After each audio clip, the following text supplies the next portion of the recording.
આગળ વાત કરીએ તો રાજ્યમાં સ્થાનિક સ્વરાજની ચૂંટણીને હવે માત્ર ગણતરીના દિવસો જ બાકી છે ત્યારે સંદેશ ન્યૂઝની ટીમ જામજોધપુર પહોંચી અને સ્થાનિક લોકો સાથે વિકાસ કાર્યો અર્થે વાતચીત કરી ત્યારે હજુ પણ લોકો આરોગ્ય, પાણી, સફાઈ, રખડતા ઢોરનો ત્રાસ અને ટ્રાફિક સમસ્યા અને ગાર્ડન જેવી સુવિધાથી વંચિત છે।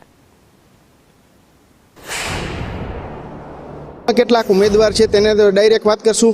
શું કહેવા માંગો છો? ખાસ કરીને હાલ જામજોધપુરમાં વિકાસના કામો થયા છે કે નહીં, શું કહેશો, શું કહેવા માંગો છો આ બાબત? જામજોધપુરની અંદર ઘણા સમયથી આ ભારતીય જનતા પાર્ટીનું શાસન છે। અહીંયા સાયન્સની સ્કૂલ છે નહીં, બરાબર છે। વિકાસની વાતો ગુજરાત લેવલે થાય છે।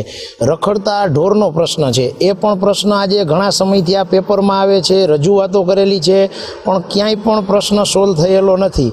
અને એ સિવાય પણ આજે નગરપાલિકાની અંદર જે રોડના કામ થાય છે એ રોડના કામની અંદર પણ બરાબર ચોક્કસ એરિયાની અંદર વ્યવસ્થિત સારા કામ થતા નથી, નબળા કામ થાય છે। આવા ઘણા બધા પ્રશ્નો છે। આ પ્રશ્નો અમે ચૂંટણીની અંદર પણ ઉઠાવશી અને મતદારો લગી લઈને જાશી। અને ખાસ અમારે સાયન્સની સ્કૂલ અહીંયા એક છે જ નહીં સરકારી, અને વર્ષો પહેલાં હતી।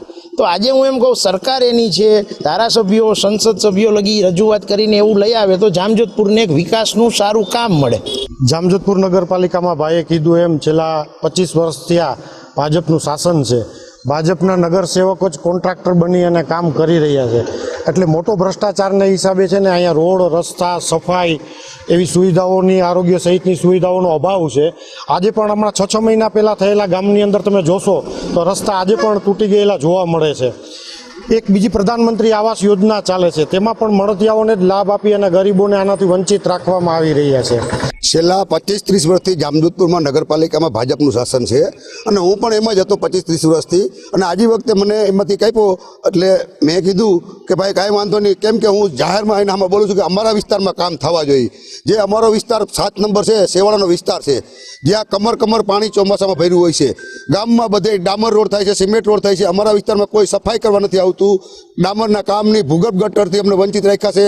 વાલ્મીકી વાસ, દેવી પૂજક વાસ, અમારા દલિત સમાજ, એમાં કમર ચોમાસામાં પાણી ભરાણા હોય છે, જ્યારે ગામમાં હોકડામાં સીસી રોડ બનાવે છે।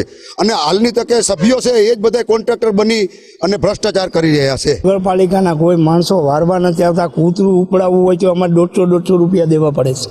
કોઈ ઢોર મરી ગયું તો ભગવતીપુર કોઈ પાકિસ્તાનમાં નથી, ભગવતીપુર જામજોધપુરમાં જ છે। એટલે અમારી વિનંતી કે અહીંયા અડધે ઓલા સિમેન્ટ કર્યો ને અડધાને મૂકી દીધા, તો અડધા હું પાકિસ્તાનમાંથી રહેવા આવ્યા। લાઇટની સુવિધામાં નગર પંચાયતમાં એવું છે કે ક્યારેક અમારી ટ્યુબલાઇટો બંધ થઈ ગઈ હોય તો 3-4 પહેલાં કહેવા આવીએ ત્યારે નગરપાલિકાના માણસો કહે છે કે કરી જાશું, પછી 15 દી 20 દી લગી અંધારામાં રહેવું પડે છે।